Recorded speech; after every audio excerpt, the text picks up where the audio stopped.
Hey guys, it's Sarah. Thank you so much for watching. So today's video is one that I have been preparing for this entire year, and I'm going to be sharing with you my entire year's worth of makeup empties. These are all the makeup products that I finished this year. So let me just go ahead and show you. This is it. This is everything. Honestly, at the beginning of this year, I was so excited to collect all of these and be able to show you, and it feels a little underwhelming. I was expecting there to be a lot more here to talk about, but just to give you an overall number, I finished a total of 19 makeup products this year.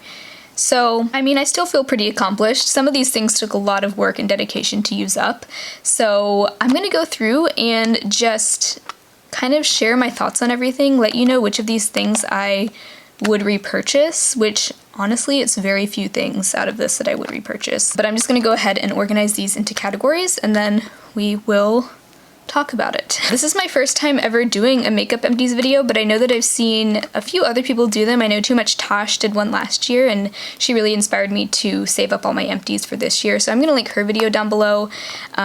Definitely check her out if you don't watch her already. I love her channel. She has such a calming presence. She does lots of like project panning content, makeup usage type of content, so definitely check her out. I highly recommend her channel. So this is everything, and in case you're wondering, this little tiny piece of paper is kind of a placeholder for a product that I accidentally threw away. But everything else I remembered to save. So starting with the foundations, I used up earlier this year the Urban Decay Naked Skin Foundation, and I did really enjoy this, but not as much as I enjoyed the Physicians Formula Healthy Foundation, which I also finished. And of these two, the only one I would repurchase is the Physicians Formula one. Such a great foundation. Both of these are very skin-like, medium coverage, but I would say if you like that kind of a foundation, save your money and get this one. But I'm thinking if you have oily skin, you may like the Urban Decay Naked Skin one even more than I did. I actually just recently finished this concealer. This is the CoverGirl Vitalist Healthy Concealer. I would not buy this again. This was very light coverage, and the tone was just a little bit too yellow on me. The shade range is also abysmal. Here's a product I would definitely repurchase. This is the e.l.f. Smooth and Set Under Eye Powder. It's very similar to the e.l.f. HD Under Eye Powder. I really like both equally, and I do currently have one of the HD under eye powders that I'm working through, but beautiful powder, really lightweight, just sets the under eyes enough to where it takes away that tackiness of your concealer and sets it in place and keeps it from creasing without making your under eyes look heavy and wrinkly and dry and everything. So yeah, just a really great inexpensive option for that kind of a powder. And I like the packaging of this Smooth and Set one much better than the HD one. Just, it's a lot more compact. This one I would not repurchase. This is a face powder from Milani. It's their Conceal and Perfect Shine Proof powder. I had the shade Fair. You can see I have a tiny bit left around the sides that I am going to try to finish up, but I know it'll be done by the end of the year, and I'm actually only filming this on December 4th because I'm pre-filming a ton. I would recommend this if you have oily skin, but if your skin can tend to look dry with powder on, I wouldn't recommend this. It does have some coverage, which is nice, but it's it says shine proof powder, so it's very mattifying, and you have to be careful because it can look very dry and cakey, especially if you apply too much. It could also serve as a powder foundation if you just want to wear this on its own. It actually does work nicely for that, but it's kind of pricey. I think it's like $11, which I feel like is a little steep for the drugstore. And I really like some of the e.l.f. powders that are like half the price, so I would recommend those over this one. Okay. Perhaps the two products that I'm most proud of finishing this year, I finished this entire contour duo from Lolo. If you watched my Project Pan this year, then you were able to watch me finish this up. It has just this kind of neutral toned contour. It's not too warm, but it's not truly cool toned either, and kind of a just basic champagne highlighter. I really enjoyed this product, but it's like $26, and I feel like it's just kind of pricey for what it is. And I felt like sometimes it would be hard to blend out that contour, so I just think there are probably better products for cheaper. I have to say the packaging is really nice. Considering I had this for a long time and used it a ton, the packaging held up really well, unlike a lot of products like this one right here. This is the Brooke Cosmetics blush in Sweet 16. I think I feel even more accomplished for having used this up because blushes are just so hard for me to use up. And I loved this blush. Really pretty, kind of neutral pink color. It was just like a right in the middle pink. Really flattering, really blended out beautifully, lasted all day despite being kind of a natural type product. I really did enjoy this, but it's not something I'd repurchase. I kind of would prefer to try new things, and it's kind of pricey in my opinion for a blush. I think it's like $16.50 around there, so I think I'd just like to explore more drugstore blushes, but I'm just so proud of myself for finishing this. So here's the really kind of eye-opening part of this video. I used up 6 brow pencils this year. The one that I had to write down on a piece of paper was the Wet n Wild Ultimate Brow Retractable Pencil. Really didn't care for that one. Also, Wet n Wild is no longer cruelty-free, so that's all I have to say about that. Wouldn't repurchase it. I used up 2 of these CoverGirl Ultrafine Brow Pencils, which I loved. Really great brow pencil, perfect shade for my brows. Of all of them, this was my favorite. Really nice formula too. The problem is I would use these up within about 6 weeks, so I would just fly through them. There's that. The e.l.f. Ultra Precise Brow Pencil, I also used up pretty quickly. I think that's just the reality of these thin brow pencils. What I've decided is I don't think I'm going to be buying brow pencils anymore.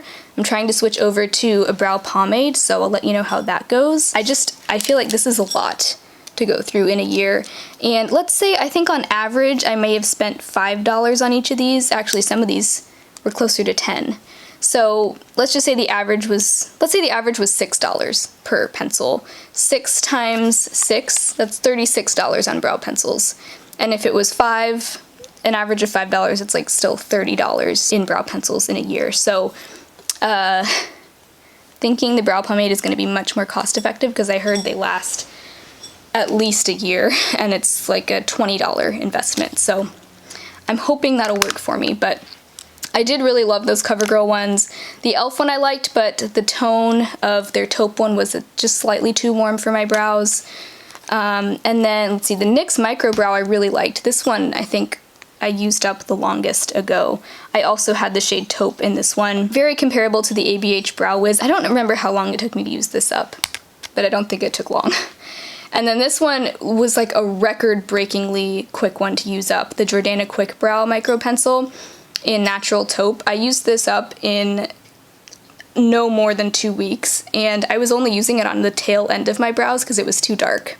So if that tells you, yeah, totally not worth it. I think this is like a $4 brow pencil, but if you're going through it that quickly, that's just insane to me. So this was my least favorite of all of them, just because of that. It's such a terrible value, and it was way too creamy. Also, the shade was too dark. So just all around fail for me. And my favorite was definitely the CoverGirl. So that's my thoughts on all 6 of the brow pencils that I used up. But for this alone, I'm really glad that I did this yearly empties, because I don't think I would have realized just how many of these brow pencils I used up if I hadn't been collecting them over the year. I went through 4 mascaras, which is pretty normal, because at least throughout this year, I followed the 3-month rule. So once I'd had a mascara open for 3 months, I moved on to a new one. I've decided from here on out, I'm going to go by 6 months instead of 3 months, especially because most mascaras even say 6 months on the label as their like shelf life, because a lot of times by 3 months my mascaras are still going strong, and I've never gotten any kind of eye irritation or anything going longer than that. So I'm thinking it won't hurt to just try to stretch it a little bit longer, maybe 4 or 5 months, 6 months if I can get away with it. But that's the plan for next year. So hopefully next year I will have even fewer mascaras at the end of the year that I've gone through. But the only one of these that I would repurchase, and this is my favorite mascara that I've tried that's cruelty-free, is the Flower Lash Warrior. It has a very spiky rubber bristle brush. It just gave so much length, so much volume. I actually compared side to side the Lash Warrior with the CoverGirl Exhibitionist one time, and I thought the CoverGirl Exhibitionist was nice, but compared to the Flower Lash Warrior, it was not quite as lengthening, and I could tell having this on one eye and this on the other. This one made my lashes significantly longer. So this is the one that I'm gonna probably repurchase eventually. Now I have the CoverGirl Lash Blast open, which I do think I like, but we'll see. But this one for now is my top favorite ever. These two CoverGirl ones were both good. I liked the Exhibitionist, but like I said, it just wasn't as dramatic as the Lash Warrior. And I prefer a rubber bristle brush, I think I'm learning, over these like natural bristle brushes. I think that's kind of the opposite from how most people feel, but that's just me. The CoverGirl Supersizer does have a rubber bristle brush, but it's weird and it has very few bristles, almost like a comb, and I just felt like it didn't get in there and separate my lashes well enough, so that's why I didn't love that one. But it was nice. It definitely was very lengthening. I just didn't really like the brush. And then the Best Lash Extreme is really nice, especially if you're looking for a very inexpensive mascara. I think this one's $4 on Jordana's website. Again, natural bristle brush. The cap started cracking on me once I got towards that 3-month mark, so perhaps not the best quality packaging. And I did notice the longer I'd had this open, the more it did start to flake and kind of give me some black specks on my face. So I didn't appreciate that, but especially at the beginning, like the first month I had it open, I was really impressed, but I just like the flower one better. I finished this Jordana, do you guys remember this was in my project pan as well, the Jordana 12-Hour Made to Last Jumbo Eye Pencil in Continuous Almond. This is no longer sold, but I'm proud of myself for finishing it up. I pretty much used it as an eyeshadow primer. Even if it was still available, I wouldn't repurchase it because I just don't feel like this type of product is a necessity for me. And then finally, this little itty bitty Milani lip liner in Spice. This took me forever to use up. I think this is another one that I'm really proud of myself for finishing because this was not easy. Eventually I figured out I didn't love this shade. It was just a little bit too warm and dark, I think, for my skin tone. But I think this would be a beautiful nude lip liner if you have a more medium to deep skin tone. I think I just prefer something a little bit lighter and rosier. But these Milani lip pencils are really nice, especially if you prefer the kind that you sharpen.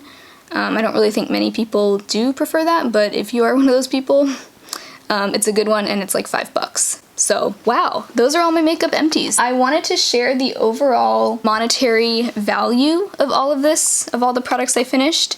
So, I did calculate it based on the full retail value of each product because frankly, I can't remember how much I spent on everything. Just keep in mind, a lot of products I do purchase when there's a sale or discount of some sort, so the actual amount that I spent on everything may be a little bit less. Or, for example, I remember this came in a gift. A friend gifted me like a vegan cuts box, and this was in there, so I didn't pay the full price for this or for that box at all, so just be aware of that. But just based on the full monetary value of all of this, the total was just over $200. It was $206.57, which, you know, it's considering most of this is drugstore. I think that makes sense. I'm glad to have gotten my money's worth out of all these products, and it's really nice to be able to look back on the whole year of products that I completely finished. A lot of these products were in my project pan at some point this year, so in case you were curious, I just separated them out.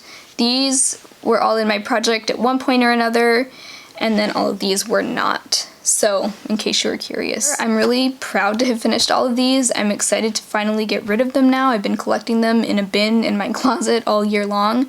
Really curious to see next year. Like I said, this is the first year I've done it, but I want to do this again next year and maybe compare from year to year how much I'm able to use up. But yeah, I hope this was fun to watch. If you enjoyed, definitely make sure you give it a thumbs up and subscribe to my channel, and I'll talk to you next time. Bye!